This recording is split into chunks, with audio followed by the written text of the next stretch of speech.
from this position at that time. Whereas Imam Hussein was still teaching us usuluddin. We still had to learn imamat, and we learned imamat and wilayat at Karbala. By the time of Imam Reza, we're not learning usuluddin from the imams anymore. We're learning furu'uddin, the branches of the religion from the imams. And the imams, they take a slightly different tactic in teaching that lesson. But both of them use the same strategy, that with the time that we have left, because both of them knew of their death before it's happening, with the time that we have left, how do we achieve the mission? And in both cases, both of them carried out their strategy and their tactic faultlessly, to the benefit of the Muslims and the Shias.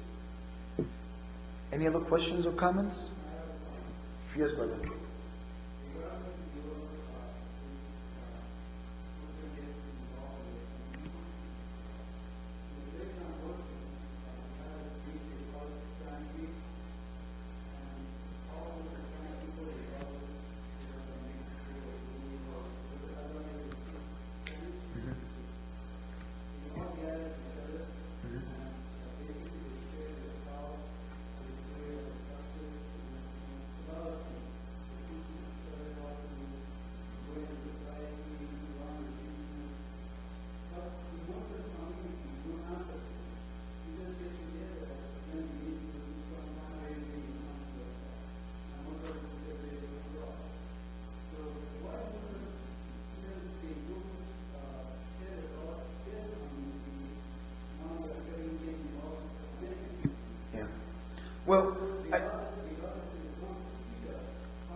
Well, the discussion that we're having is actually a discussion that, inshallah, my hope is that it lays the foundation, that someone may see the video online, someone may hear the speech today, and it doesn't have its effect for another 5, 10 years.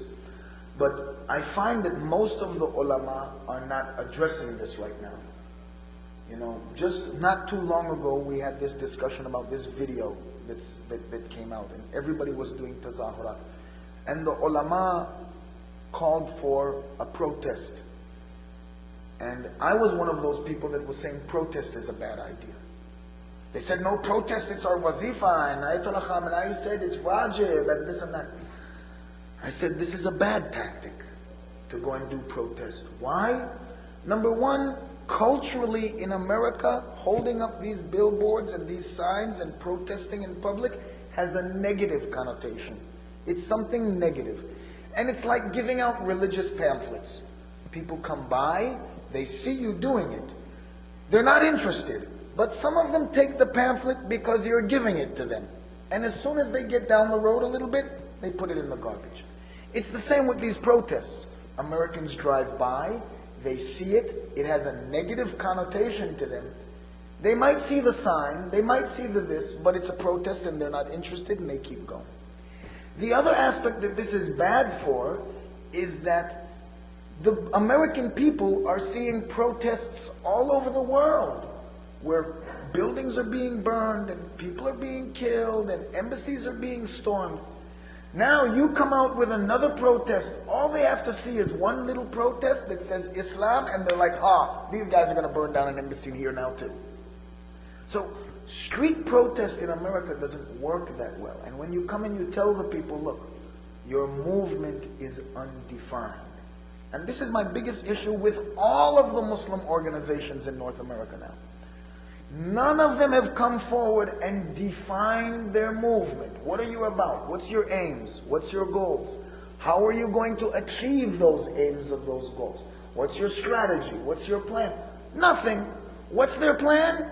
Some video comes on YouTube, we'll make a tazahura. All you're doing is advertising that video more. Because of our protests around the world, that video had the most hits on YouTube last week than any other video. Why? Because we did tablighat for it. And we find that the most of these organizations, most of the ulama in the country, they come and they talk tazahurat and this and that and the other, and not realizing that, like the brother's saying, the key to establishing Islam here is being involved in your own community and also being involved in the community around you. Now, to answer why we find that there's not much communities feeling in America, I'm going to guess and say this. Where most of us are from, remember, Islam is new for me. Even if I've been a Muslim 20-something years, it's still something new for me. My mother wasn't a Muslim, my father wasn't a Muslim, no one in my family is Muslim. You know, it's still new for me. Because of that, we don't have this concept fully yet in our minds of Islamic community. Those people who are coming from overseas, you're coming from majority Islamic country. So when you come here, still the idea of community is something new. Because over there, everybody was a Muslim. Everybody goes to Dua Kumin. Everybody goes to Salatul Jummah. Everyone goes to Majalis Husseini. Here it takes work. It takes an effort to be a member of a community. There you can do it effortlessly. It's nothing to it. It's easy. They have Majlis, it's right here on the corner. We'll just walk 3 feet and it's there. You know, they have Fatur at the masjid, it's right around the corner. Here you have to work for it to be in a community. And it's something new to many of us. And for this reason you find not a lot of community involvement. 20%, and I'm sure of it, in this community and in every other community. 20% of the people give 80% of the money, 80% of the work, 80% of the effort. And the other 80%, they do the 20%. They give 20% of the money and do 20% of the work. This is how it is in every organization. This is how it is here too. Now, why we say you have to get involved? Because you hear more and more Muslims talking about, well, they're building camps in Nevada. They've already built, Halliburton has the contract to build the concentration camp in the Arizona desert. And whenever they go to war with Iran, they'll start collecting people and sticking them in those concentration camps. And they have their videos and they have their proof that they're burning. How do you stop this from happening? With a tazahurat? No. The way you stop these things from happening and the way you ensure that you will not fall under these type of situations is that you define yourself, define your movement so that no one else will define it for you. Today everyone says every Muslim is a terrorist.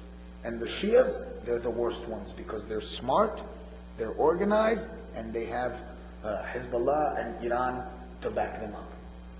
And so people look at us bad. And until we can define ourselves to them, what we're really about, what our movement is, what the aims and objectives of our movement is, they're going to define us. For as long as they're defining us, we're in danger. And our aim and our goal is to establish Islam here. So when you come and you tell some of these hot-headed brothers, Inqilabi brothers, brother, they're building the camps. You have to do something to make sure you don't end up in the camp. They say, no, imprisonment is the sunnah of the imams, and I'm ready for prison. None of the imams volunteered to go to prison. None of them stood up and said, you know, I sure do wish you guys would send me to prison. Imam Hussein didn't volunteer for martyrdom, even though in a sense he did, but he didn't jump up one day and say, you know what, I wish I was dead. Everything they did with an aim and a goal and a purpose, that if they went to jail, it was for an aim and a goal and a purpose. Not just alaki, no reason, you just go to jail, you know, khosham miyad, I like it there. No, we have to do things to establish Islam here in a safe way, and in a respectable way, and in a way where, you know, there's more Muslims in the country than Jews. This is something that sends me crazy. There's more Muslims in the country than there is Jews. We have just as much money as they have. Not every Jew is rich, just like not every Muslim is rich. We have just as much money as them. You know? Why don't we have the same results that they have? When Obama wants to get elected, he has to go meet with AIPAC. Where's MPAC? Where's the Muslim Political Action Committee? And there's more of us, and we have more money, and we have more at stake in the country than they do. But we're the ones who are not involved. And in fact, our ulama tell us it's haram to get involved. So, we're saying this today in preparation for a future date, because we're looking forward to a date when the young people will rise up. They'll be in charge of the community.